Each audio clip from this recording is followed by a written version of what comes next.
don't even like the word out of body experience, because the start point is we are bodies, and then sometimes we feel we are out of it.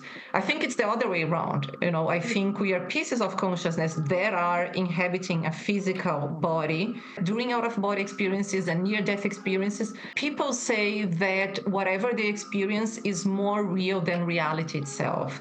And although it's a subjective feeling, it's only a report, everyone says that. Why is it that everyone who experience what's like, I think it says something. If everyone experienced the same thing, it's telling us something.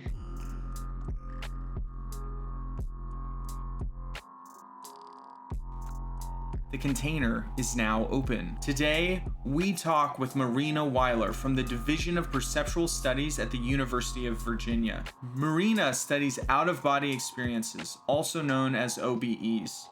She and her colleagues are looking at the most mind-bending elements of consciousness through a scientific lens. It's incredibly helpful for those of us in practices that bring us to confront assumptions about the nature of reality and human consciousness. In this interview, she defines the field of OBEs, talks about the latest science, and then gathers up insights from the entire field to talk about what that data shows us about reality and consciousness. It's thrilling stuff, but it's especially exciting for Sinai because Marina and the Division of Perceptual Studies is located right here in Charlottesville, Virginia, the same place that we built the container's international headquarters. Before we leap into this awesome interview, I just want to give a shout out to our patrons. They went to patreon.com/thecontainer. They made a commitment of small monthly donations, which help keep the show going. On behalf of Sai and myself, I would like to make a clean request to you listening to join the Patreon. Just go to patreon.com/thecontainer. And with that, it's on to our interview with Marina Weiler.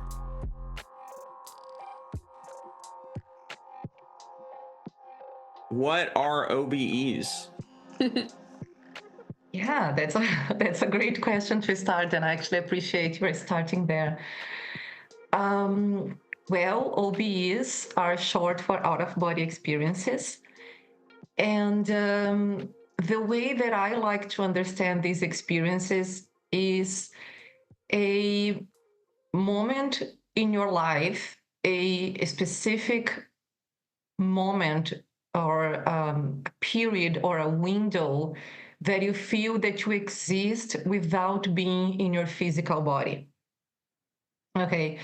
And my definition might be a little different from what's being proposed in the literature, because OBEs, they still lie in this sometimes obscure field in between occultism and parapsychology, but at the same time neuroscience and psychiatry. So depending on who and your background, people are going to have different definitions for an OBE. So what I mean by that is within parapsychology community, people might understand out-of-body experiences as a more literal externalization of consciousness or mind or a soul, if you name it, depending on how you name it. So some researchers understand out-of-body experiences as this literal externalization of your consciousness or your soul. Whereas the scientific community within neuroscience and even psychiatry, they might have a more neuroscientific, physicalist model for out-of-body experiences. And for these researchers, for these scientists, an OBE is a product of your brain in terms of there are brain regions that are important for putting together all the information coming from your body. And when these brain regions are disrupted, or there is a hyperexcitability of these brain regions, then an out-of-body experience occurs. To me, an out-of-body experience is none of these explanations. So to me, an out-of-body experience is the subjective feeling that someone has of during a period of time, during a window, that person exists, that person has a feeling of I exist and I'm not in my physical body, regardless of the cause. So with this definition, I'm not assuming any cause in terms of, yes, there is something literally leaving your body, or yes, this is a byproduct of your brain. So I like to focus on the subjective experience of, yes, I exist and I am outside my physical body right now. I love that third definition, rather than getting caught up in the argument of from where does this arise. It's the definition is and I think experience is such an important part of that phrase, out of body experience. I feel like we could do a whole podcast on what is experience, right? Yeah. Yeah. Right. And I mean, I could even again, we could have a whole podcast about just complementing a little bit more. So out of body experiences, they usually occur spontaneously. I would say that a classic OB happens. What I'm calling classic is that type of experience that a person is napping or even sleeping, and then in the middle of the night the person wakes up, like the mind wakes up but the body is still sleeping, or that subjective feeling of, oh, I'm not living in my body right now, and they might even see their physical bodies laying down in bed or in the couch. So that's what I'm calling a classic OB. Like that happens mostly during nap or sleep related moments, and then the person sees their physical body. But not all OBs are like that.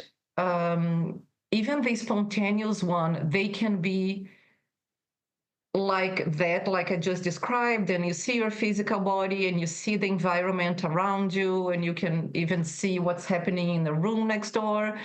But other OBs, people just travel to different realms, or people just say, they report they go to different dimensions. Some of them see tunnel lights. Some people meet with deceased loved ones.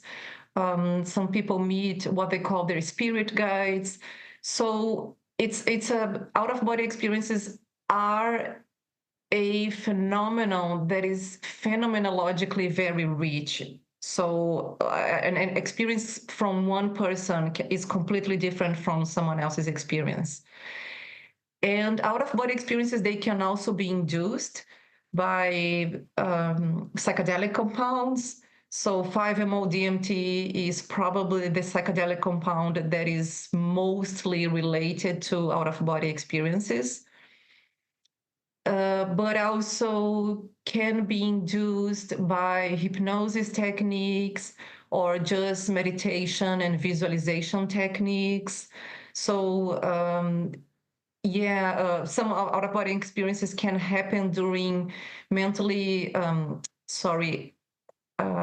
critically health conditions. So when a person is, let's say, in a car accident or a life-threatening condition, or even during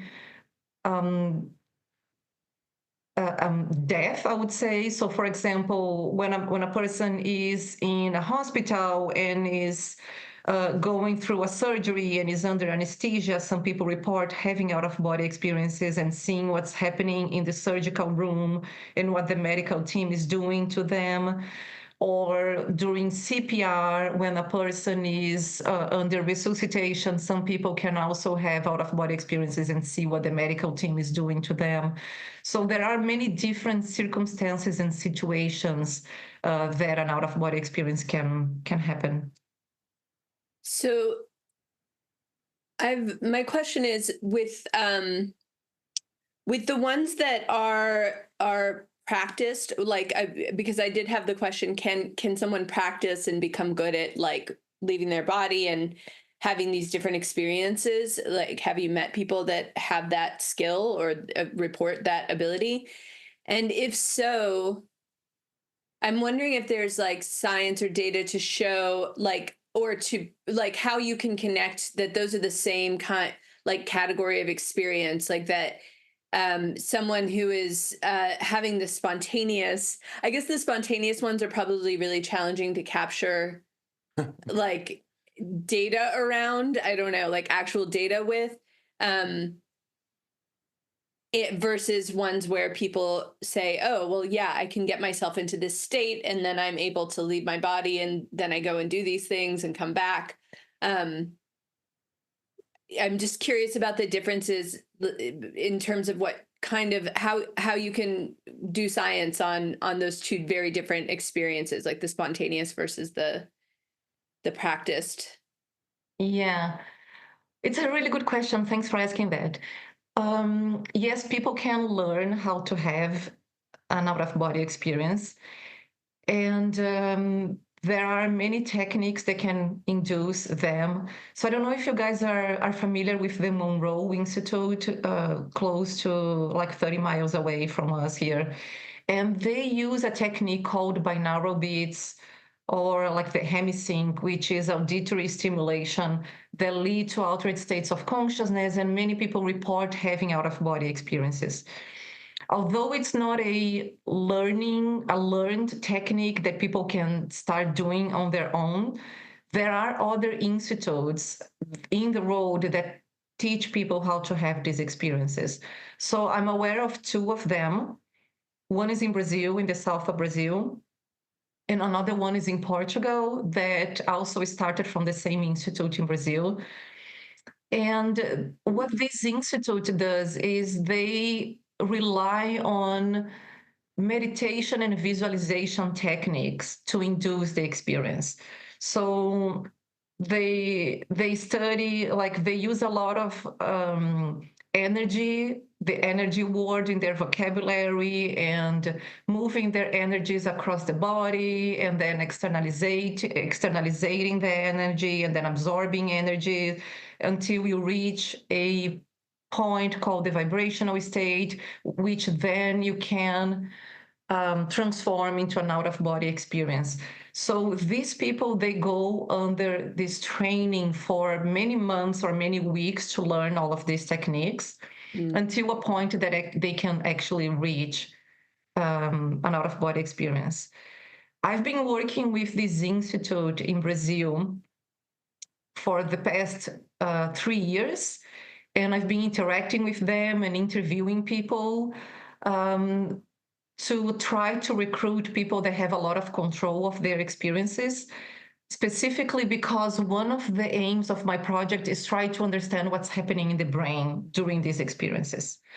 So, a main limitation is if out-of-body experiences are spontaneous, there is no way we can understand what's happening in the brain because they're uncontrolled, and I will never be able to put a person in MRI or EEG if I don't know when they're going to happen.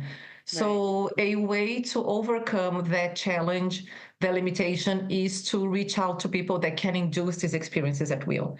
So that's why I've been in contact with this institute in Brazil for the past 3 years. And I've been interviewing the best of them to try to recruit the ones that have a lot of control of inducing their OBEs, because I'm going to be putting, an EEG cap, and they need to have that experience exactly at the moment when they're using the EEG cap. So that experiment actually happened in July this year, like a few months ago. I went to Brazil with my colleague, David Acunzo, and we collected data on 21 participants who reportedly could induce out-of-body experiences at will. So they are part of this institute, and they've been using the techniques for decades, at least 10 years, 20 years, 30 years, some of them. And we went to Brazil. We collected data on 21 participants that could induce out-of-body experiences at will using EEG. So we collected a lot of physiological data, including electrophysiological data, as I said, EEG. I also collected heart rate, respiration rate, skin conductance, and body temperature when people were inducing these experiences.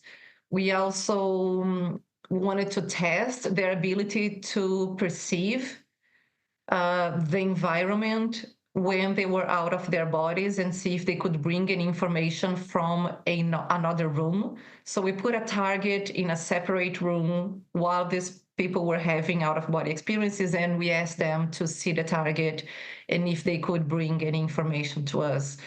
I can explain a little bit more on those experiments. I just want to go back to your question.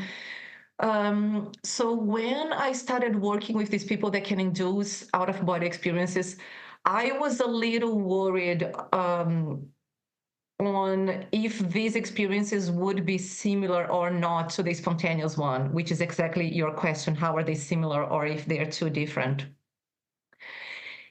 And I did a lot of interview trying to understand the experiences they were having while during this experiment in Brazil. So they would induce their experiences during the EEG recording, and then I would go to another room and conduct a 1-hour interview trying to understand exactly what these people were experiencing during their out-of-body experiences. Why would they call out-of-body experiences?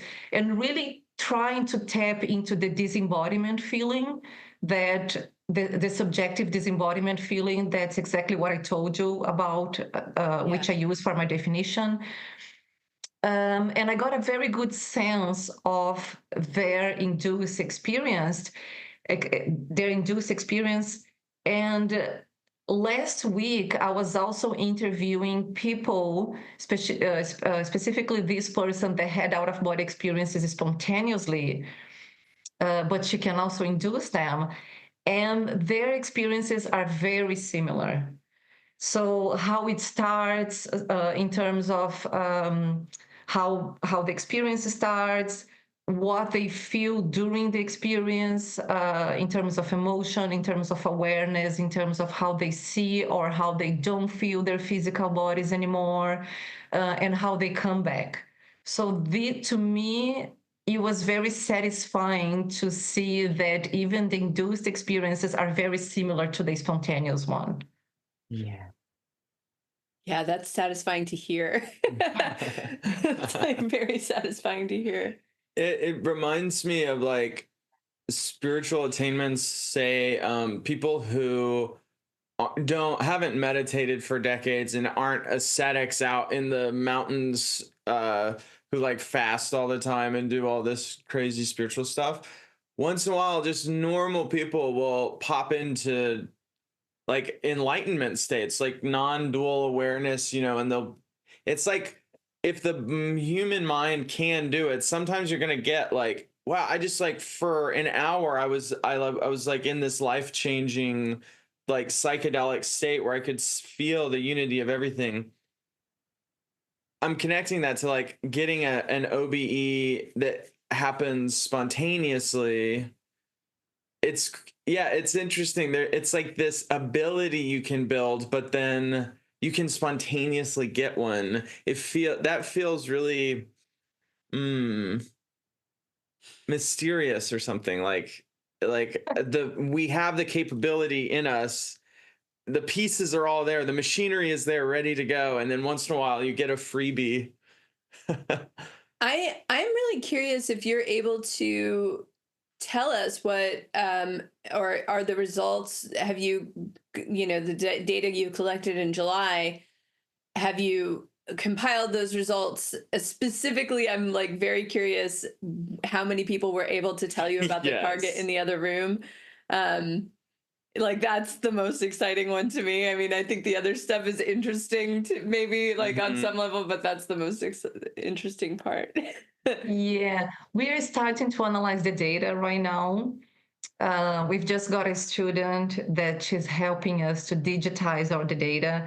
So I don't have the results of the EEG, neither the target, because we're still starting to analyze the data. And for the target, we were blind. So when the person was giving me the reports of their perceptions during the OBEs, I didn't know what the target was. So I have no clue if it was going to be a hit or a miss, because we specifically designed in the experiment that a target would be randomly chosen by a computer script. So I had a pool of 100 targets, pre-selected targets, like they were objects very distant from each other, just like everyday like a house, a glass, an umbrella, shoes, like an apple. So just normal objects, 100 pre-selected objects, and the computer would randomly choose which target would be displayed on a computer, on a laptop in another room, and we close the door. So we have no idea what the target was, and we had a different target for each person. And then after the experiment finished, we would just hit ask without looking, and the computer was facing to the wall, so we couldn't see. So after the experiment, we would just press ask without seeing the target. So none of the researchers knew what the target was. So we are completely blind to that. So I actually have to go now and see the script, what target was generated during that time in July. Are you so excited? I do have, I know it is exciting, yeah. Some people, I would say that out of the 21 participants, 5 told me they had a good impression of the target. They brought me like colors and shapes. Some of them even tried to name an object like a rose or something like that. Some of them were more like, I don't know, it's like a beach, something related to the beach, so the way they bring their perceptions changes a lot. So again, but I was blind to the target, so I have no idea if they were close or not.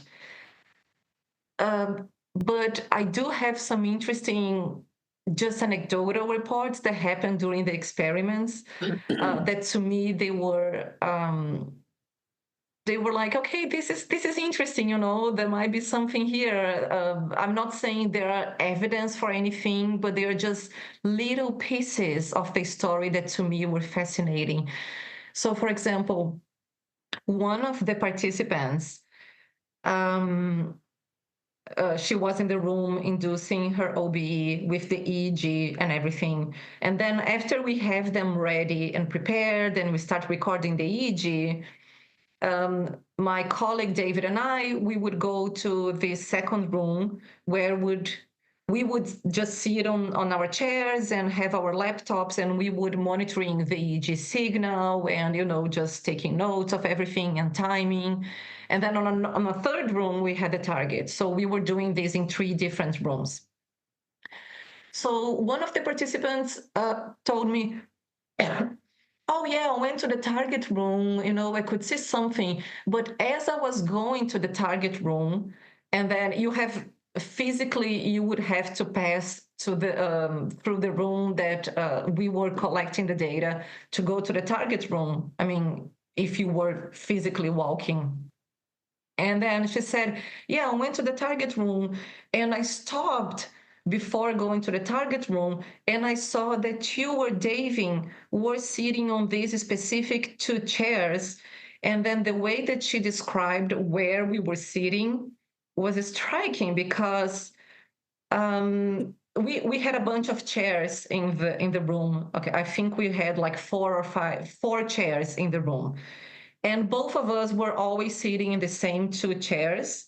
I was looking at the EEG signal on my laptop, and David, my colleague, would sit on this right chair next to me, where he would take notes and press another device that we had there. But then during her experience, she came to us and said, "Oh yes, I did see the two of you on the second room. And Marina, you were looking at your laptop, and I saw you were looking something at your laptop. But David was sitting on that other chair on that corner, which was more distant. And but no one ever sat on that chair before during the experiments." And she was like, "Yeah, but I saw David sitting on that chair there on that corner." And we were like, we didn't say anything while she was giving us the report. And then later I went to David and I said, "Oh, that lady saw you sitting on that chair." And what's striking is that David was sitting on that chair reading his book only during her out of body experience, and then we were like, Wow. okay, that's some, it was, to us it was a little we were like, Right. wow, that's something. And then there was another participant that also during her out of body experience, she came to us and she said, "Yes, I could see the two of you on the room." But she said, but she asked, where what's the usual configuration? She first came to us and asked, "How do you guys usually sit here?" And I said, "Oh, usually I sit on the left chair and usually David sits on the right chair." And she was like, "This is weird because I saw the opposite. I saw David sitting on that chair and you sitting on the right chair." And we didn't tell her anything, but then that actually happened during her experience. So during her experience, David and I, we swapped roles, and he was looking at the EEG signal while I was taking notes. And again, this is not something that happened with the other participants. So she just brought us this information that, like, we're like, okay, there is no way she could have known. Maybe it was just a guess, 50% chance, but it was not that we were just 50% of the time is just swapping roles, because I was usually doing something and he was usually doing the other thing. And on her specific experience, we swapped, and she was able to see that we swapped chairs. Again, does it mean anything? Just this isolated piece of data doesn't tell anything, but Yeah. when you put together all of the reports and you're like, there is something here. So that was interesting that happened during those experiments. I notice that I get a kind of excitement in my body hearing about those stories that feels different than other kinds of excitement. Like hearing about these out of body experiences where people are able, like, there is this possibility that really opens up where, like, wow, they were able somehow to know things at a distance from their body, which, like, there's a spookiness to it that creates an energy in me that is really, I'm just appreciating right now in this moment. It isn't like the same energy I get from other things. It's very it's so thrilling. Yeah. And like it's like an aha, or like shout out Jason Diggs. It's like an Alethea moment. Like, yeah, there's a part of me that knows this, and it's like finally being like vindicated or something. This like ancient part of me. I don't know. It's Like it feels almost like a relief. yeah. Yeah, I guess you're very familiar. Like, I get you study this, so you're really, yeah. Could you talk a little bit about that? Just your emotional experience of like working with these OBEs and facing those kinds of mind-bending moments. Yeah. So what's your question? Say again. I just want to hear some about, I guess, your emotional experience, or like, what's the subjective experience that you have when confronted with like, wow, this really appears like pretty mind-bending stuff about how reality works. Well, it's curious. I still get thrilled and I still get fascinated about those reports. I would say that I got more used to them as they've been happening during the past years. Um, but I share the exactly what you said. I still have that feeling in my chest, like that emotional response that, wow, this is so nice to hear these accounts and like to see what people can do beyond the this physical reality. And I just can't get enough of it. I'm completely fascinated by these experiences. And I think what I would say is that the more that I study, the more reports that I hear, and the more I study about alternative theories of reality and alternative theories of consciousness, I was like, yeah, why would it not happen?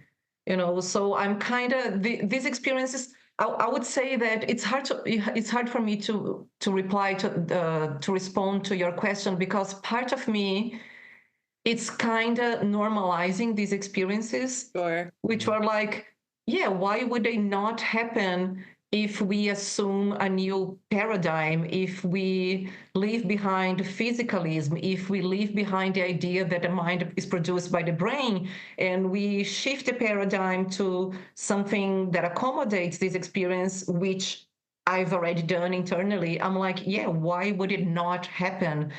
But still, like, part of me gets so impressed when I hear stories like that. So I still get fascinated. I just can't get enough of it. So that has me in the very beginning, when you were originally defining OBEs and talking about some of the ways that people report their experience, I'm also just thinking about, like, anecdotally, things I've read or podcasts I've listened to where people talk about the non-dual experience, or like the experience of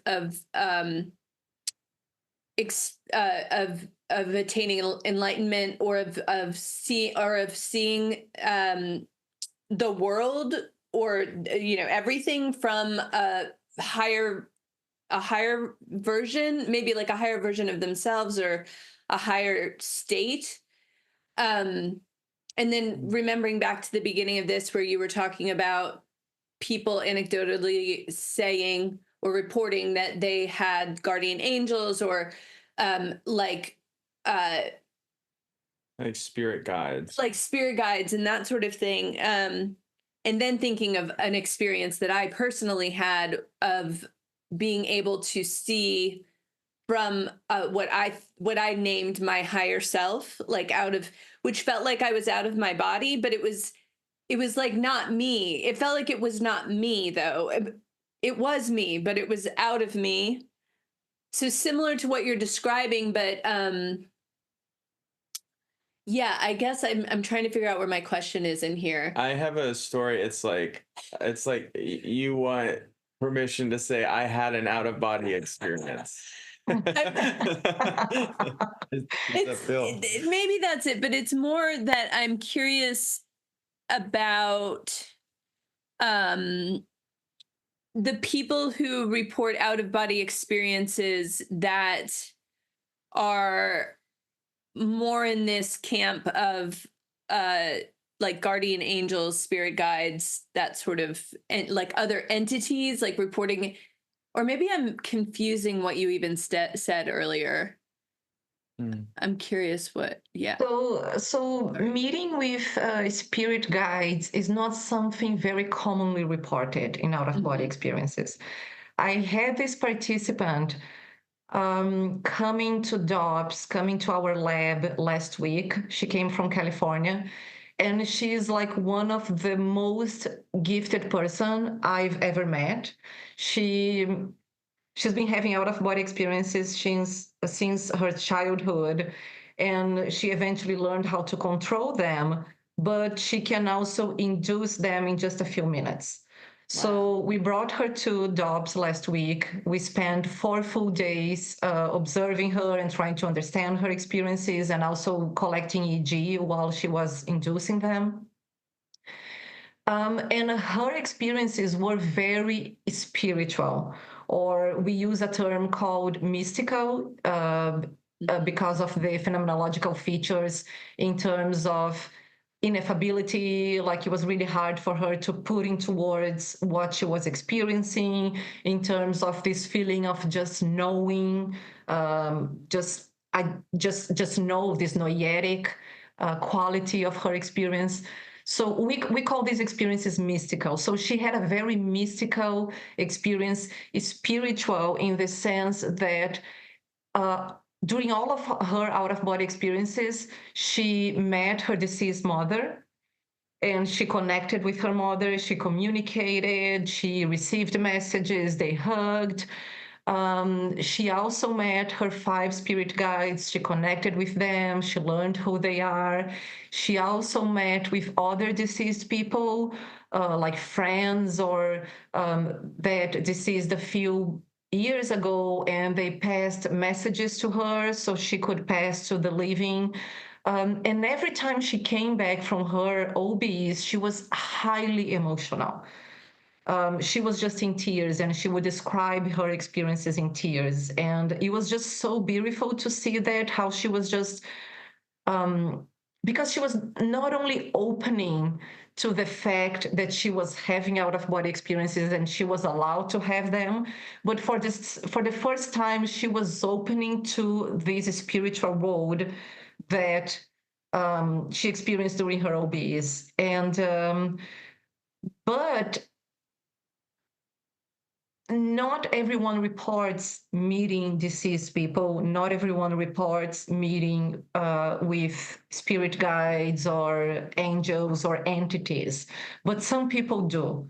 Mm-hmm. I would say that people that have frequent OBEs, or they learn how to induce them, they eventually do. But the more spontaneous, like if you have only one, or I wouldn't say people necessarily have that type of mystical and spiritual experience. Thank you. Yeah, that clarifies. Whoa, that really it feels suggestive that if you have like a handful of OBEs, they're likely not to include this sort of these like non-physical entities or non-traditionally physical entities, like and that if the more would you say, I was deriving this, I think, so I want to make sure I'm getting this principle correctly. Would you say that the more OBEs you have over time, the more likely you are to start like having that content of like entities and more like spiritual, mystical layers to the experience? Yes and no, because I think that the key is not actually the number of OBs you had. I think the key is the intention. So if you have the intention of meeting, you never had an OB, okay, but you are learning a lot of techniques, and the aim for you to have an OB is, let's say, to connect with your spirit guides or to connect to a deceased loved one, and you really put a lot of intention on that, I would say yes, that can happen. The thing is that when people have out of body experiences, they are usually, I would say, there's a higher probability they are going to experience what is within what they can take.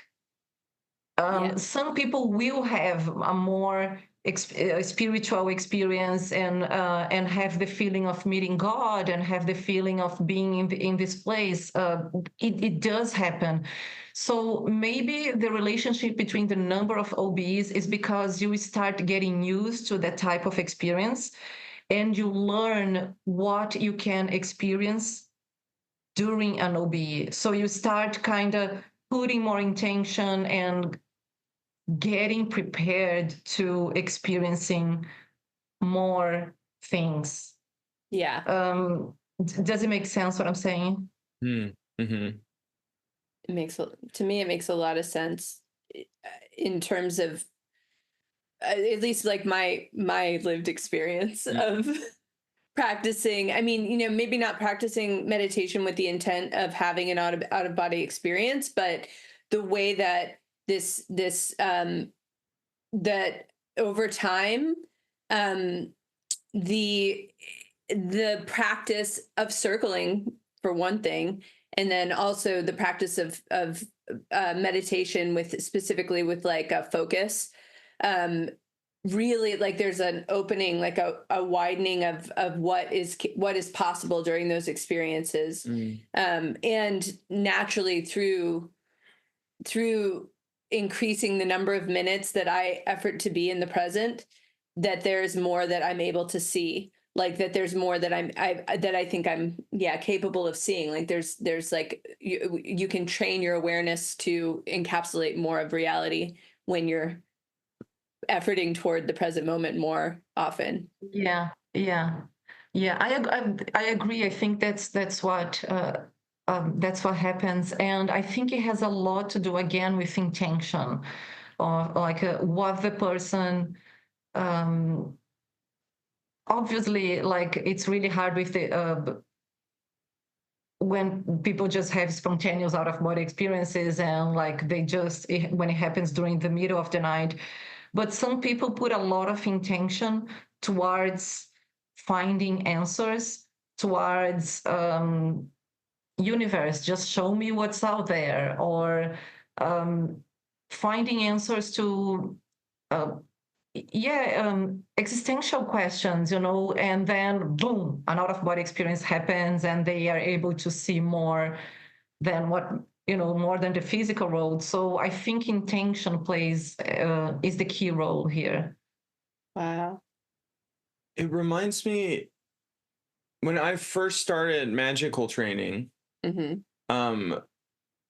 the like astral projection I was trained on would be it was kind of like an imaginal practice where you walked through your neighborhood or wherever you lived. It's like you close your eyes, meditated, and then you spent like 15 minutes walking around in your neighborhood in your mind, and then going into people's houses and like places you haven't been before and seeing what you saw there as like this kind of imaginal practice. And then I did that for a while, and that was like when I would go into people's houses in my imagination, the things that are typically in people's houses were there, right? So I was there'd be like couches and cats, and I'm just naming things I can see right now. And then later on, when I would study like true astral projection, I would go to, I went to these like fantasy worlds of like, I would meet like fairies and like magical creatures and these weird psychedelic landscapes. And it's interesting to me hearing this like difference between intention. I think I've accidentally have experienced that a little bit in those two examples. And then accidentally have experienced intention. The difference between intention and OBEs, like, well, or like, I don't know if I would call what I've had an OBE, but it's like a astral projection of some kind, and how there is so much, like you can just will it. It's strange to me. It's like you can just kind of choose the adventure that you have when you astrally project. And it doesn't take a lot. Yeah, it's just like the intention changes it, and it can be so radically different. Yeah, I don't know. It really makes me want to do more astral projection. Yeah. I don't know. This is a far off tangent. I don't know. How do you do, Jonathan? How do you do your astral projections? Yeah, it's not a very sophisticated thing. I lay down typically, and we got mind folds, like really good blindfolds. And I used to use one that my dear friend, who's a really good witch, she made me a blindfold and stitched a sigil into it. And so I would like wear that, and then I would induce through like deep breathing and like flexing. I'll start down at my toes, flexing and then relaxing, and moving up, flexing and relaxing my body, and with this like deep box breathing, like 5 seconds breathing in, hold, breathe out, hold. And then once I've like really slowly relaxed my entire body, then I do this countdown sequence of like 10 deep breaths. And I do this thing where like I start to move my astral body. It's like it sort of like shakes off the physical body. Like it starts to stir a little bit, and by like 6, 5, 4, there it starts to really, really move and like get free. And then by like 3, 2, 1, if all goes well, then I can like open my eyes and it's in a different place. Yeah. That's so nice. I mean, yeah, what you're describing to me is very similar to the techniques that people use to induce out-of-body experiences. It has a lot to do with relaxing your physical body, putting some awareness to your physical body and relaxing it. So it's exactly what you said. You want to relax your body, but at the same time keep your mind awake and aware, which is what you are doing. So what I think is like what's hard for most people to do is by the time you're relaxing, people would normally just fall asleep. Okay, so you reach that point that you're just so relaxed that the normal path, you would just fall asleep and your mind goes to sleep with, because your body is relaxed. But you have to try so hard that your body is just so relaxed, but you want to keep your mind awake and aware. And you are definitely managing to do that because you want to like lose, and then you just open your eyes and you are somewhere else. So that's very similar to what people describe to me when they induce their OBEs, and it's very nice to hear. And how let me ask you that: how much control do you have in terms of if you go to your room right now and practice that? What's your success rate that you're gonna open your eyes in another place? That's interesting. There's like a success gradient.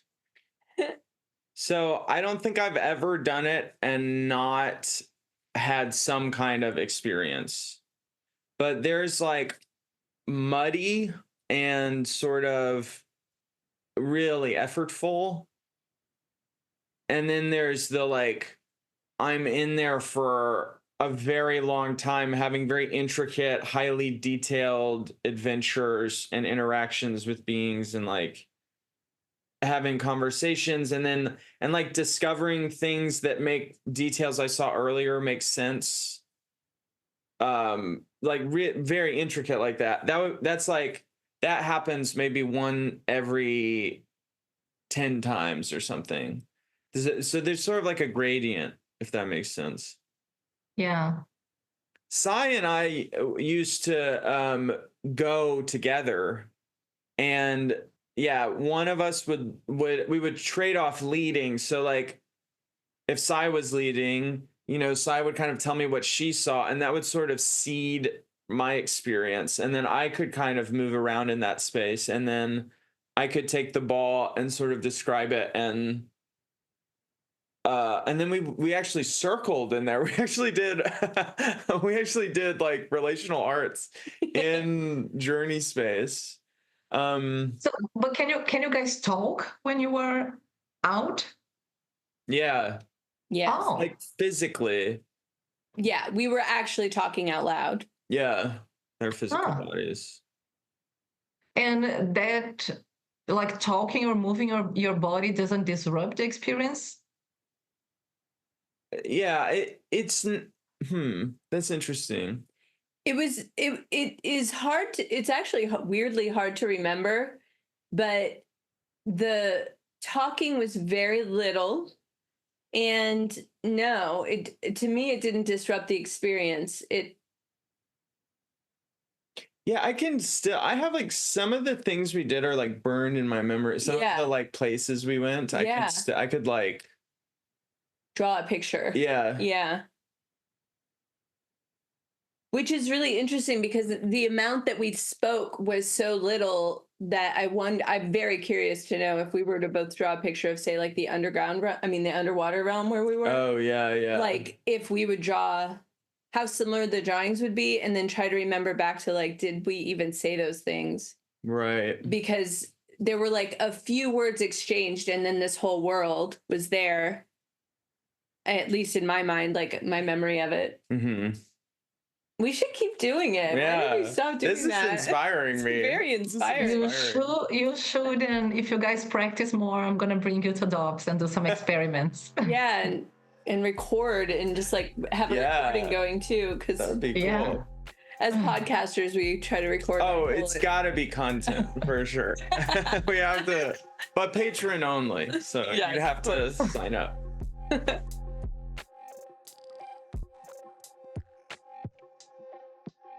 Isn't this conversation with Marina so fantastic? We're going to get you to the second half of the interview, but before we do that, I want to share with you some really great ways that you can expand your practice in the relational arts and confront these mind-bending elements of consciousness firsthand, while also maybe building better relationships with the people in your life. One way you can do that is by working directly with Sai, my co-host on The Container. Her Radiant Relating offer gives you one-on-one coaching to bring the fullness of your present moment and who you really are into connection with the people that matter most in your life. Whether you're trying to connect more deeply to your family, to your children, or collaborate more effectively with coworkers, or reach out and build that network of friends that can provide the support needed to thrive in today's world. If you follow the links in the description below to Radiant Relating, you'll get 2 free sessions with her. That's a deal of a lifetime. Second, I'd like to invite you to come work with me one-on-one. Using a system I'm calling the Upgrade, you'll learn about a meta magic model called Circle Contact Spiral. It uses the tools of present awareness, embodiment, sacred play, occult sciences, astral projection, and just good old-fashioned human connection to get you back in electric touch with your spiritual path. Like Sai, I'm offering 2 free sessions. Link to the Upgrade in the episode description below. And now it's time for the second half of the Containers interview with Marina Weiler.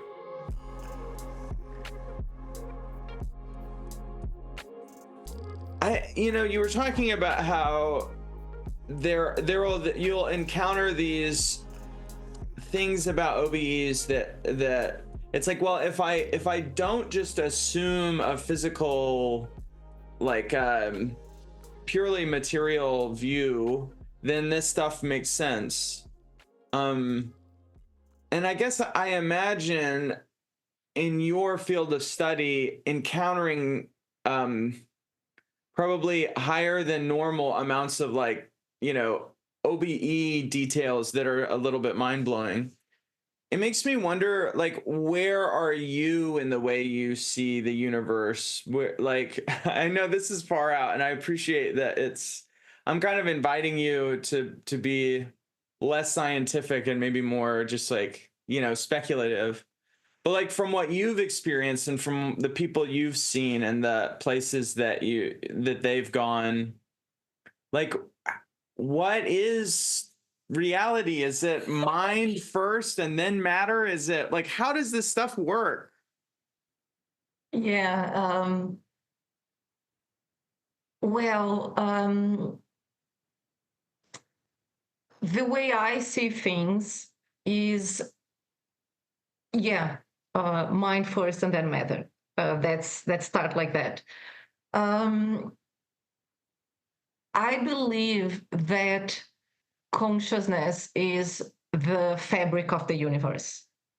Some people and people give different names to that fabric of the universe. Some people call it the field, some people call it the source. I've heard people calling it just this unconditional love or God or the larger consciousness system.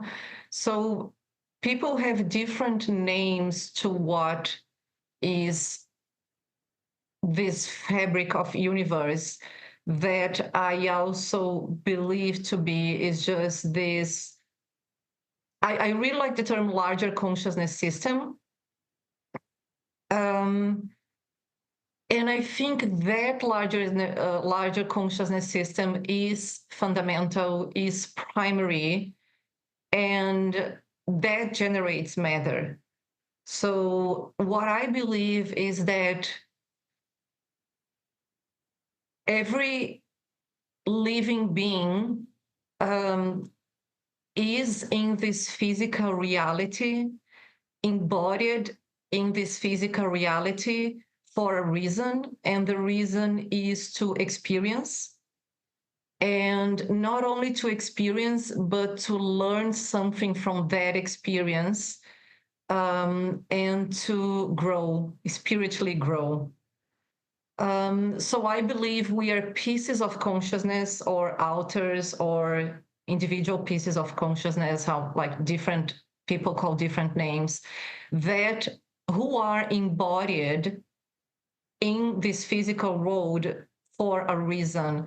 And the physical road, again, people have called different names like simulation or a virtual reality, but the physical road is an opportunity for us to be embodied and to experience and to grow. And when we die, we go back to the database, we go back, to our home, let's say like that. We just go back to our default forms of being pieces of consciousness that are integrated in this larger consciousness system, and then we possibly have another opportunity to come back and live another life and learn something different.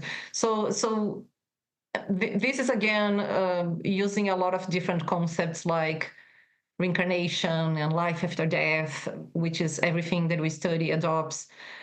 So what I believe to be like, I don't even like the word out of body experience, because it's the start point is physicalism. The start point is we are bodies, and then sometimes we feel we are out of it. I think it's the other way around. I think we are pieces of consciousness that are inhabiting a physical body. And when you have an out of body experience, you are just experiencing what's like to go back home, to not to be in this physical body that we experience during an entire life. And that feeling also comes during a near-death experience, that people experience what's like to be. And it's interesting that during out-of-body experiences and near-death experiences,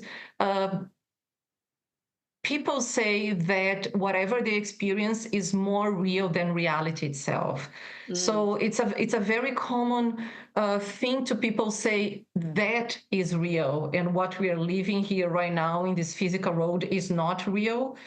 And although it's a subjective feeling, it's only a report. Everyone says that. And I think it tells us something like why is it that everyone who experience what's like to be in this, not in your physical body, says that is more real than this? Like, why are we not listening to it? Why? I mean, I think it says something. If everyone experienced the same thing, it's telling us something. So what they experience is that, that is more real than reality, because that is the fundamental reality. And the physical world that we are is a simulation or a virtual reality that allows us, again, to be here and experience and have experiences to grow. Do you So, think, and then for the experience, to have the experience and to grow is in service of that larger consciousness? Is that what you mean? Because I think that's sort of implied in what you're saying is so that it can, so that this larger consciousness system can experience itself, almost like yeah, if it's incarnated into a being, then the being can then see itself in a way, like, well, then the larger consciousness can see that fractal piece. Because that concept implies that we are all connected at a deeper level. So if one person is harming, in any way, like a lot of bad feelings and bad actions and harming, that somehow is also going to affect everyone, because at a deeper level, we're all connected. Right. So yes, I completely agree with what you said. So we are individual pieces that come here to experience for the good of the larger consciousness system.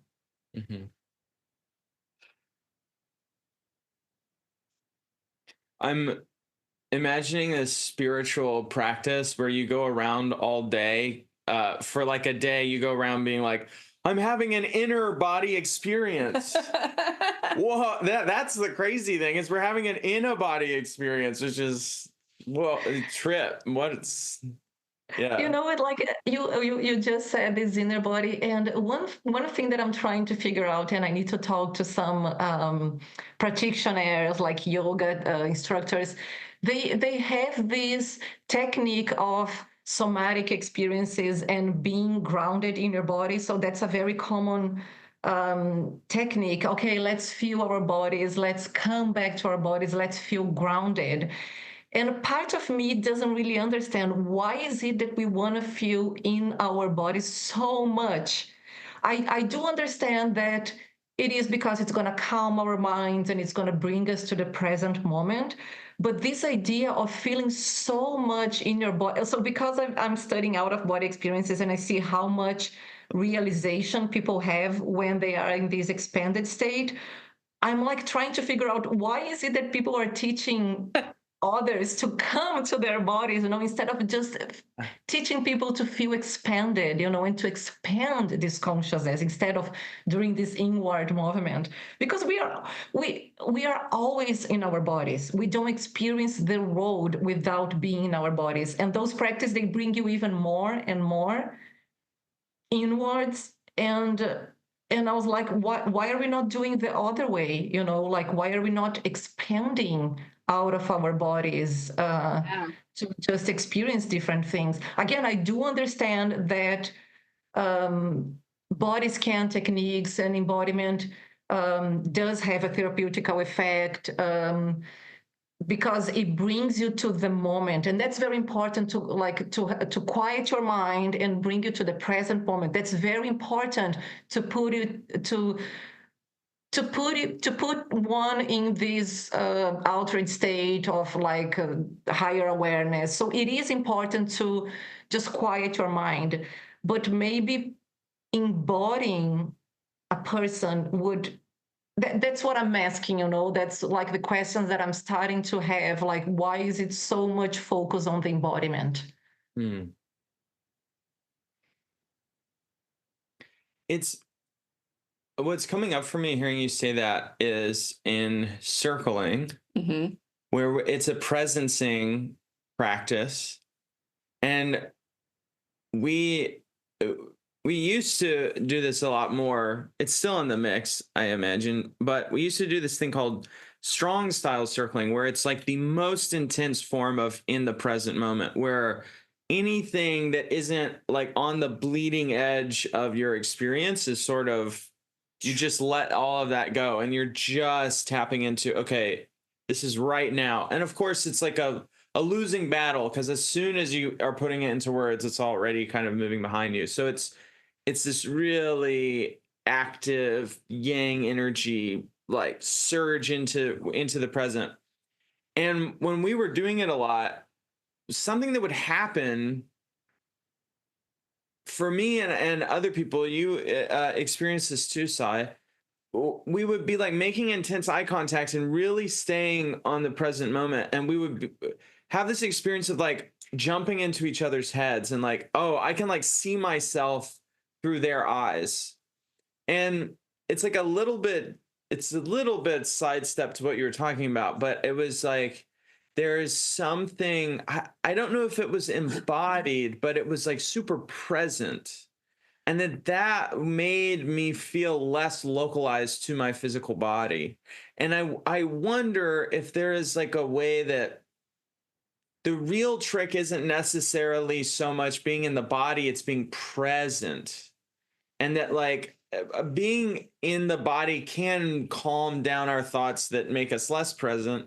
But that's actually like, yeah, like, is that the right target, being really in the body, or is the right target like, the word that's coming into my mind is integration. Like that there's a toggling between the two that allows for, this is kind of what I was trying to get at earlier and got myself all confused. But that, you know, there's this thing called out of body experiences that maybe people effort toward or do practice for and want to have the experience of. And then there's grounding. But what if you could use grounding to like, so that you're aware, so that you are able to move about the world while also having the experience of being out of your body, so that you're like in this witness mode of like from a higher perspective of yourself, but also operating from yourself. So like the grounding, I don't know if that's what the purpose of yoga grounding is, but I could see its utility as a way of integrating the experience of like full embodiment and incarnate like experience with this experience of the higher self. And I imagine that that's something like what enlightenment is, you know. It's like being totally both. Is being on both, like, yeah, like I can sit here and have a conversation with you, but I also like can see this much wider perspective, like beyond the veil. And it's like from a higher place, whereas the OBE is like entirely out here, like kind of tethered, you know, like over here. And then there's the body that you're looking down on, but don't have the experience of, because it's like you're above it. Like, you know, that's you, but you're not feeling that it's you because you're feeling, I don't know. I see it as like they both could play together. Yeah. Yeah, I agree. This is really fun. I'm having so much fun. Me this too. Is a great conversation. Yeah. And maybe if there is someone listening to us like that practices embodiment, you know, I would really like to talk like, why is it that you teach embodiment? Why is it that you practice embodiment? And do you think that through embodiment techniques you can reach this expansion, or that ultimately I think people should aim for is, you know, I think that the way we grow and we move towards more love is through this expansion of consciousness, through being able to perceive others, and through being able to have empathy and collaboration and cooperation. And I think you are only able to do that once you expand and you experience something more than just your physical boundaries. You know, once you're able to put yourself into someone else's shoes, and once you have this expansion feeling. So maybe it is the case that, you know, practicing embodiment would ultimately lead to that expansion. Again, I don't know. Or maybe as Jonathan said, you know, it's just a way of bringing awareness to the present moment and cleaning your mind. Because as I said, just quieting your mind is a very important a requisite for achieving those states. So again, yes, I'm interested in learning how the embodiment plays a role into achieving those states. I think it's like, at least for me, there was a time, which was most of my life, where I had no concept of what was happening inside of me. And so how am I going to feel what it's like to be you if I don't know what it feels like to be me? So there's like this, it's like a super novice level. Like, imagine a person who has no concept of what it is like to like what they feel like, you know, there, I mean, we meet people all the time who are so completely in their heads that they aren't able to say what is happening in their body. And that was me. I mean, I'm not saying that's like I'm, you know, that I literally didn't know what, when I was asked the question, like, where do you feel that in your body? I had to train that so that I could then imagine what it could be like for you in your body or for other people. And so then it's like it's almost like you have to go in to be able to go back out. I don't know. Like Yeah. it's like first steps, first things first. Like, what is it even to be in a physical body? So that you can then know what it is like to leave it. Yeah, it's interesting. I do like that point of view, and I think it makes sense. Yeah. I don't think it's necessary for everyone, because I've met some people that don't really know what's like to feel inside a physical body, and they're still able to achieve like these states. But I think that for most of us, maybe it is a necessary step. What is it like to be inside, which is your default, let's say, in this physical reality? Then you're able to go outside. Yeah, I think that's a path that maybe some people need to go. That has me wondering, your career is really focused on OBEs. And when we spoke a few weeks ago, you had mentioned that you personally don't really have a practice about like inducing OBEs in yourself. But hearing you talk about how you view reality and seeing how that folds in your rich understanding of OBEs and being in this department that also studies like near-death experiences and reincarnation, and I wonder how this research has fueled your spiritual path, like, and if you feel comfortable sharing it with our millions of listeners, what, you know, like what is your spiritual practice, and how is it informed by this real intimate constantly renewed appreciation that we're not just bodies, that we're something much more mysterious? Well, my spiritual practices, they are very guided by my research. And I'm just going to go back a few years ago where during undergrad, during college, I have a biological science major. And during my undergrad, you know, I was studying neuroscience, evolution, origins of life, microbiology, you know, all of this. And I was taught that the world is physical. Before that, I did have my beliefs. I had a lot of personal experiences that couldn't be explained by physical reality, and I believed in a spiritual world. Then I went to college, and I was taught that's all BS. So all of my beliefs and my worldview, I had to put inside a drawer and label it hallucination.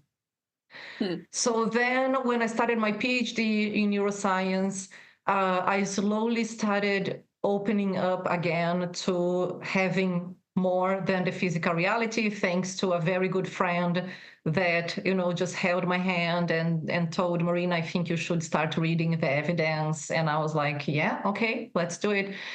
So we started having conversations and journal clubs and reading things together. And that opened me to believing that there is something more than the physical reality. And at that time, it was a intellectual choice, guided by the research, guided by the evidence. So I reached a point that, to me, the evidence was just so overwhelming. If you actually stop and study and spend some time studying and reading about the evidence, it's just overwhelming. And it's a point that you are like, okay, assuming that the road is physical, it's like, it's just doomed. You can't. Space and time are just doomed. There is something beyond that. Can you share a little bit of the evidence that does any still kind of stick with you? Yeah. So, well, evidence about out-of-body experiences, evidence about near-death experiences, evidence like everything. So I think the research that is done at DOPS to me was very important towards guiding me into my current beliefs. Like the research done by Jim Tucker, our current director, and Ian Stevenson in the past 50 years, about children that have memories of past lives is so compelling. It's just there are these solved cases where what children are just reporting things as soon as they start speaking about you are not my mom, you are not my dad, this is not my real house, my first name is that, my last name, and they give so much detail about another person's life that can lead the researchers to the previous personality. And that research, that evidence to me is just so compelling. And I was like, okay, this is, you can't explain that. And under very well controlled circumstances, like in situations that there is no way this kid could talk about these things, there's no way that this kid could be saying that or could be experiencing this or maybe could be that talented, it's maybe speaking languages that parents can't speak, so to me the evidence was just so compelling. Again, also about what people are experiencing during near-death experiences, there is shared among all of their experiences, what they're saying and what they're feeling. But also reports about out-of-body experiences. Oh, I went to that place and I know what I saw that, and I was able to see my mom doing that thing, and then the following day, I was accurate. Or apparitions, some people that have out-of-body experiences and they are seen by third people, like by others, and during the exact moment of out-of-body experiences, they're double is kind of seen by other people. So these are the type of experience that to me were too compelling to be just dismissed away. So that guided my beliefs of what I believe. And in terms of my current practices, my current spiritual practices, again, I told that my beliefs is that, there is a higher consciousness that maybe some people will call love or just God or whatever, the consciousness that is the fabric of the universe. I truly believe that as protagonists of our own life, we have a huge role into modifying our lives. If we put enough intention on that, you can co-create your life and your future if you put enough intention on that. So, what I do sometimes, I just close my eyes and I really try to quiet my mind and connect to this higher consciousness and maybe ask for help, ask for guidance, just show me what to do, show me, put me in the right path towards doing what is best for me and others, or just I ask, connect me to the right people that maybe have shared goals. Or what I do say a lot to myself is I just want loving beings around me. A part of me is like really scared of psychopaths and people that are going to kidnap and torture. I don't know why. Maybe I had that experience in a previous life, but I was like, I'm super terrified of meeting people that are just going to harm me. And like I keep repeating to myself, I just want beings of love around me, either physical or non-physical. I just want beings of love around me. So that's like a mantra. I learned another mantra on a conference that I went in August, that is to keep repeating to yourself, I am a multidimensional being of love. If you just keep repeating that. And this is something that if I feel that I am in this low vibration, or just having a lot of bad feelings in terms of being insecure, in terms of being jealous or angry, or any bad feelings that are affecting me, I just close my eyes and I keep repeating, I am a multidimensional being of love. And I really just try to tap into this higher consciousness and put a lot of intention in. Maybe if I want to achieve something specific, like I want to find money for my research, or I want my path to open towards this, I just put a lot of intention on that. Try to visualize the outcomes of having or achieving that. Feeling grateful for having achieved that. So for example, let's say if I wanna win a prize, I'm gonna put all of my intention towards feeling. I'm gonna focus on being grateful for having won the prize, and also putting my intention towards that, and also being grateful even before having even before that happened. So I think I would say that's my spiritual practices nowadays. I love that. They're so similar. What you're saying is so similar to my spiritual practice. Some of the practices that I have, which, are like kind of is like sort of using some sort of practice to like create a state of being that feels that's like in the frequency of the thing that you're trying to accomplish, like in the direction of that, like manifestation. And it's challenging, right? Like some days it's easier than others to get yourself up into that like feeling of joy for something you don't yet have. And then the mantras, I have some that are very specific to me, but kind of have that same, not specific to me, but they're the ones that I use, it's the same idea. Like it's bringing you out of whatever negative or, not serving growth state you're in, and just kind of pulls you into this other like channel. And I love that you're describing this, and that that I resonate so much with like my own experience of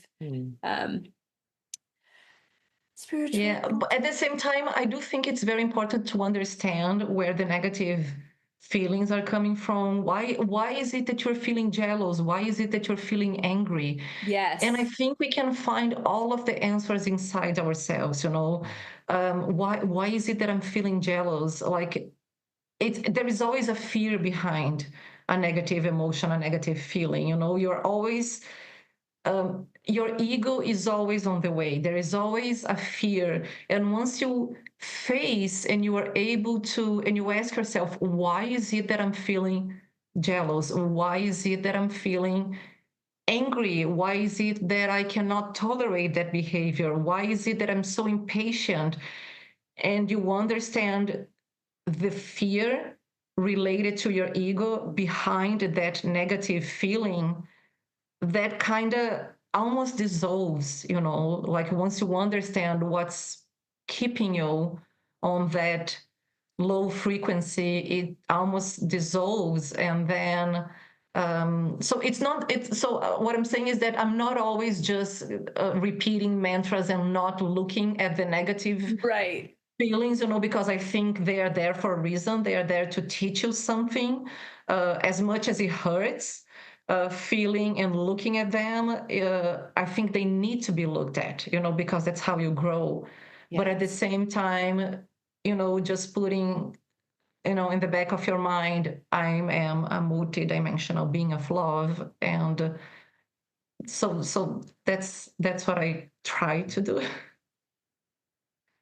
And I hope it's working. Yeah, I'm on that note, I'm wondering if there are good resources you can point people to who want to learn more about out-of-body experiences, either about the science about them, how they can start inducing them in their own lives, and how people get in touch with your research in your department. Yeah, so the department is called Division of Perceptual Studies, DOPS for short. We are part of the Department of Psychiatry and Neurobehavioral Sciences in the School of Medicine, University of Virginia. So if you just Google DOPS UVA, you're going to find our website. All of the faculty, research assistant, admin people, everyone is listed there with the email addresses, so you can reach out to anyone. My email address is there too. In terms of learning more about out-of-body experiences,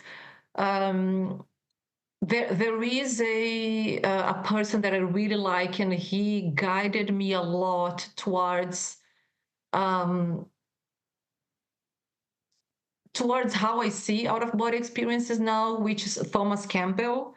Thomas Campbell is a physicist, and he has a theory of reality called my big toe. So my big theory of everything. And he talks a lot about the virtual reality, the physical world being a virtual reality, and consciousness being fundamental. And this concept of an out-of-body experience being, upside down, because we're not physical entities that go out, we are actually consciousness that are embodied, comes from him. So listening to him gave me these ideas and led me towards what I believe today. And Thomas Campbell, he actually started in this field with inducing out-of-body experiences. So many decades ago, he worked with Robert Monroe, who then founded the Monroe Institute. And together they would have out-of-body experiences that could be, when they came back to their bodies, they could verify, what each other experienced. So they had shared out-of-body experiences. And they developed the binaural beats, which is used by the Monroe technique.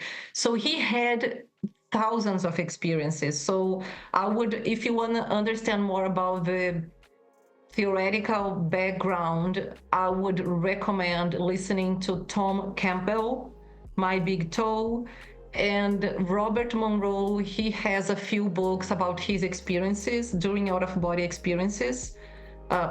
During his experiences when he was out. I think he has a couple books that are interesting reading, and his experiences were more going to different realms and experiencing things beyond the physical reality.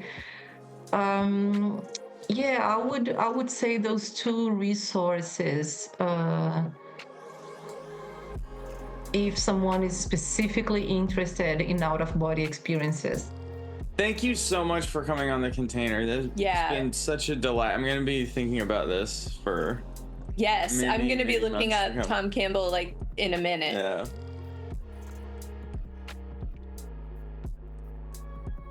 The Container is now closed. Marina brings a scientific lens to an area of human experience that is rarely treated with any respect by the scientific field. So yeah, on one hand, it gives me a little more confidence to trust in the things I'm experiencing while going into deep process.